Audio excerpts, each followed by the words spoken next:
मयंक जी, जय श्री राधे राधे। राधे राधे महाराज जी, आपके चरणों में कोटि कोटि प्रणाम। महाराज जी, धर्म परायण होने के बाद भी जीवन में अकारण असफल होने पर हृदय अत्यंत विचलित होता है। धर्म का मतलब लौकिक सफलता थोड़ी होती है।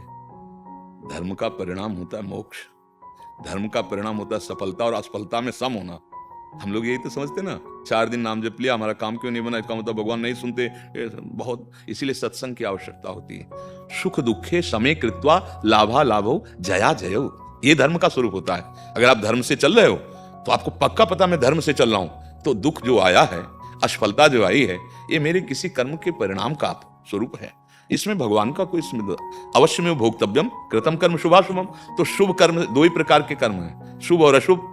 शुभ का फल आता है सुखद लौकिक, और अशुभ का फल आता है दुखद।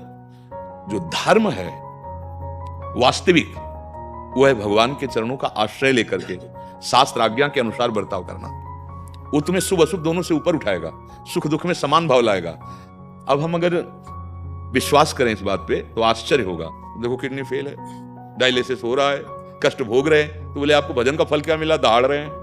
ऐसी स्थिति में दहाड़ रहे और मस्त हैं। मेरी प्रार्थना है असफलता पर निराश मत हो, सफलता पर अहंकार न करें और धर्म पूर्वक चलते रहें, तो वो सफलता मिलेगी जिसको प्रसन्नता कहते हैं, अखंड प्रसन्नता। ये सुख दुख तो क्षणिक है भैया। दिन है तो विश्वास करो रात आएगी, रात है तो धैर्य धारण करो दिन आएगा। ये सुख दुख का क्रम चलता रहता है। अब ये आजकल क्या चला है कि अमुक जगह चलते हैं, जंतुर बंधवा लेते हैं या हवन करवा लेते हैं, दुख मिट जाएगा। तो हमारी तो समझ ऐसी नहीं है।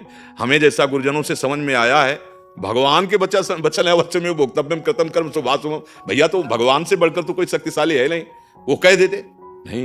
श्री मंगल कुमार जी, बिहार से। राधे राधे। राधे राधे महाराज जी, आपके चरणों में दंडवत प्रणाम।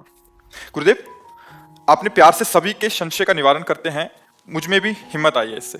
गुरुदेव, इस जीवन में माँ दुर्गा का प्यार पग पग पर मिला है। गुरुदेव, मेरे मन में ये प्रश्न आने लगा है कि कोई मेरे जीवन में भी होना चाहिए जिन पर अपनी सारी इच्छाएं उनकी इच्छाओं में लीन कर दें। गुरुदेव, अपनी इच्छाओं को आपकी इच्छाओं में कैसे लीन करें?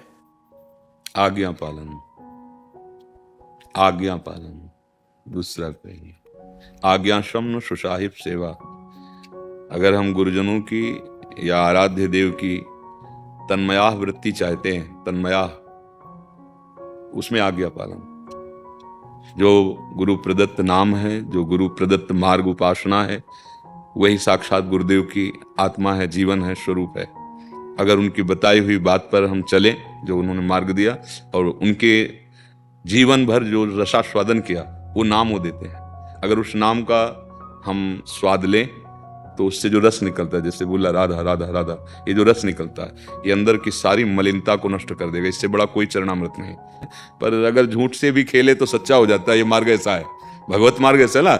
झूठ से भी कहे प्रभु हम आपसे प्यार करते हैं तो मान लेते हैं। बड़े सरल हैं, बड़े कोमल हैं। वो झूठा खेले साचा हो। कोई झूठे ही रामकृष्ण हरि जपने लगे तो सच्चा भगत एक दिन बन जाएगा। अंश कुमार जी, मथुरा से। हर महादेव, राधा वल्लभ श्री हरिवंश। हर हर महादेव। महाराज जी, आपके चरणों में कोटि कोटि प्रणाम। महाराज जी, कृपया मेरा मार्गदर्शन करें कि मैं अपने आराध्य भगवान शिव और काल भैरव जी को प्रसन्न करने के लिए इस दास को क्या करना चाहिए। और महाराज जी, लोगों के मन में काल भैरव जी के प्रति कुछ दुर्भावनाएं, जैसे वो काल भैरव के नहीं, सबके प्रति है।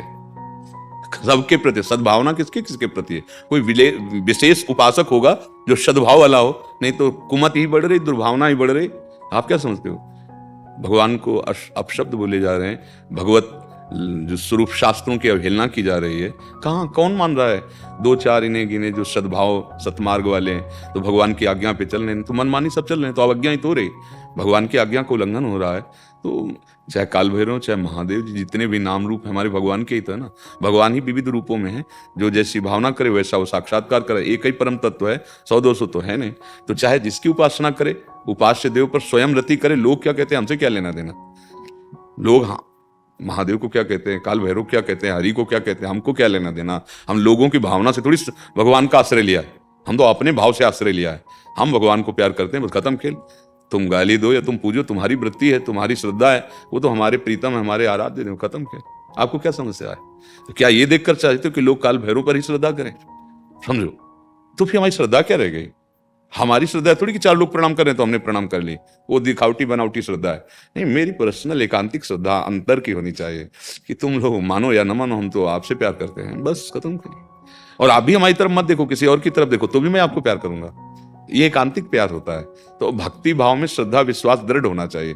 4 लोग प्रणाम करें तो हम प्रणाम करें, नहीं तो हम नहीं प्रणाम करें। 4 लोगों की भावना तो फिर हम दुखी नहीं, हम 4 लोगों के लिए थोड़ी जुड़े हैं, हम तो प्रभु से डायरेक्ट जुड़े हैं। आप मेरे हो बस। हमें महादेव जी ने जब देखा कि पार्वती जी पति भाव से हमें भज रही और मुझे प्राप्त करना चाहती, तो सप्तऋषियों को परीक्षा के लिए भेजा। सप्तऋषि जा करके इतना कठोर तप आप किसके लिए कर रहे हो? भगवान शंकर को पति बनाने के लिए। अरे कहाँ, चिता के भस्म लगाते हैं, मुंडों की माला पहनते, कभी दिगंबर रहते हैं, कोई सुविधा तो है नहीं, बट वृक्ष के नीचे रहते। हम आपको ले चले वैकुंठाधिपति भगवान नारायण, देवता जिनकी स्तुति, वेद जिनकी स्तुति करते हैं, आप उनको पति रूप में स्वीकार कर लीजिए। तब क्या कहा? माना महादेव अवगुण भवन, विष्णु सकल गुण खान, तो जाके मन जैसे रमे ते शंका, कोटि जन्म लग रगर हमारी, बरऊं शंभ न तरहूं कुमारी। ऋषियों आखिरी बात सुन लो, करोड़ों जन्म लूंगी, हर बार महादेव जी को पति रूप में प्राप्त करने के लिए तपस्या करूंगी, नहीं तो कुमारी रहूंगी। ये होता है इष्ट प्रेम अपने आराध्य देव के प्रति। माना महादेव अवगुण भवन, लेकिन मेरा मन रम गया महादेव जी से। तो हम दूसरों की थोड़ी सिखाए चलते हैं, दूसरे श्रद्धा करें तो हम करें, दूसरे भगवान माने तो हम माने, नहीं, ये अपने हृदय का विषय होता है। ये एकांतिक प्रेम भक्त के हृदय का होता है। तो आप ऐसे भक्त बनो, दूसरे की दृष्टि क्यों ले रहे हो, दूसरे की बातें क्यों सुनते हो? समझ पा रहे आप हमारी बात? स्वामी यदुनंदनाचार्य जी, आचार्य पीठ। महाराज जी आपके चरणों में कोटि कोटि प्रणाम। महाराज जी, वर्तमान समय में जीवन मुक्त के लक्षण। पहले ये समझना होगा कि जीवन क्या है, तभी तो उसे तो मुक्त हुआ माना जाएगा। हमें जिससे मुक्त होना है, तो जीवन क्या है? स्वरूप का विस्मरण करके देहाभिमान से युक्त हो जाना, देह भाव को प्राप्त हो जाना, और देह भाव में मना कष्टान इंद्रियाणि प्रकृति स्थानी कर सती, इसी में जो विचरण करना है, इसी से जीवत्व को प्राप्त हो। जीव नहीं है। जैसे रिक्शा चालक को रिक्शा बोले तो खड़ा हो जाएगा, ए रिक्शा, वो रिक्शा नहीं है, पर उसने तदात्म कर लिया है। तो ऐसे ही हम जीवन मुक्त थे, जीवन मुक्त हैं, जीवन मुक्त रहेंगे। हुआ क्या? हम अपने स्वरूप की विस्मृति से इस शरीर में ऐसे तन्मय हो गए कि अब ये लगता है कि मैं पुरुष हूं, मैं स्त्री हूं। जहां ये अहम दृढ़ हुआ, तन्मयता हुई, तो 5 ज्ञानेंद्रियों के साथ मन बुद्धि सहित विषयों में विचरण कर रहा है। इसे ही जीवन माना जा रहा है। इसी जीवन से मुक्त होना है। अब इस जीवन से मुक्त होने के लिए पहले साधन होना चाहिए, फिर स्थिति को पता चले कि स्थिति प्रज्ञ क्या होता है। चाहे योग हो, चाहे भक्ति मार्ग हो, और चाहे ज्ञान मार्ग हो, चाहे अष्टांग योग हो, सबका एक ही लक्ष्य है, संसार का विस्मरण। संसार का विस्मरण, नानात्व का विस्मरण, भेद का विस्मरण, चाहे जिस मार्ग से चले। अगर विस्मरण संसार का नहीं हुआ तो हम प्रवचन चाहे जितनी उच्च कोटि का भक्ति का कर लें, ज्ञान का कर लें, अष्टांग योग का कर लें, हम खुद बंधे हुए हैं। त्याग का जो क्रम वर्णन है वो 3 प्रकार का है। एक है त्याग, हम जानते हैं ये विषय है, भोगने में सुख है, पर भगवत प्राप्ति में बाधक इसलिए नहीं भोगेंगे, इसे कहते हैं त्याग। इसी से शांति प्रारंभ हो जाएगी। दूसरा वैराग्य, विषय के सानिध्य होने पर भी भोग की इच्छा ना होना, इच्छा ही ना होना। पहले में इच्छा है, दूसरे में इच्छा ही ना होना। भोग सामग्री का ज्ञान है पर इच्छा ही ना होना, उसे वैराग्य कहते हैं, राग रहित। और उपरति, भोग सामग्री है ऐसा बोध ही ना होना, ये उपरति को प्राप्त हुआ महापुरुष जित संग दोषा होता है। जैसे चना भून दिया जाए तो साबित चना और भुना चना एक जैसा ही दिखेगा, पर उसको खेत में डाल के कितना भी खाद पानी लगा उसमें अंकुरण नहीं होगा जो भुना हुआ है। तो सिद्ध महापुरुष भुना हुआ चना के समान है। तो जित संग दोषा, कोई भी संग दोष उसमें आ ही नहीं सकता। गिरधर शरण जी कानपुर से। जी, श्री हरिवंश महाराज जी। महाराज जी, प्राय सत्संग में सुनते हैं कि नाम जप के आश्रय से जीव की दुर्गति पतन नहीं हो सकता, किंतु दिनचर्या में कुछ तनिक क्षण भजन तथा शेष समय दैनिक प्रपंच एवं परमात्मपूर्ण मनमानी आचरण हो तो अब इसका परिणाम क्या होगा? देखो, पहली बात तो है, जब हमारी पेट में दर्द होता है, सर में दर्द होता है, या कहीं किसी अंग में पीड़ा होती है, तो हम बावरे से घूमते हैं कि कोई डॉक्टर बता दो कष्ट निवृत्ति हो जाए। नहीं घूमते। कोई कह दे भाई कुकरौंधा पे लेप कर लो तो हम कुकरौंधा लेप कर लें, कोई उस वैद्य के पास जाओ, डॉक्टर के पास जाओ। पहले तो हमें पीड़ा होनी चाहिए कि मैं संसार समुद्र से मुक्त होना चाहता हूँ।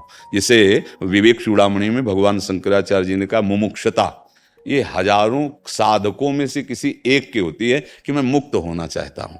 अब जैसे आप मनमानी आचरण शब्द उच्चारण किए और दिनचर्या उच्चारण किए, वही दिनचर्या, वही मन, वही क्रियाएं आपको भगवत प्राप्ति करा देंगी। बस मनमानी के शब्द में गुरुमानी पे आ जाओ। जो हमारे भगवान श्री कृष्ण गीता जी में, जो ब्रह्म ऋषि जन शास्त्रों में आज्ञा कर रहे हैं, वैसे आज इस सृष्टि संपूर्ण भगवत स्वरूप है। इसमें आपका हल जोतना, आपका व्यापार करना, आपका खाना पीना, परिवार का पोषण, ये सब भजन माना जाएगा, केवल आपका उद्देश्य बन जाए।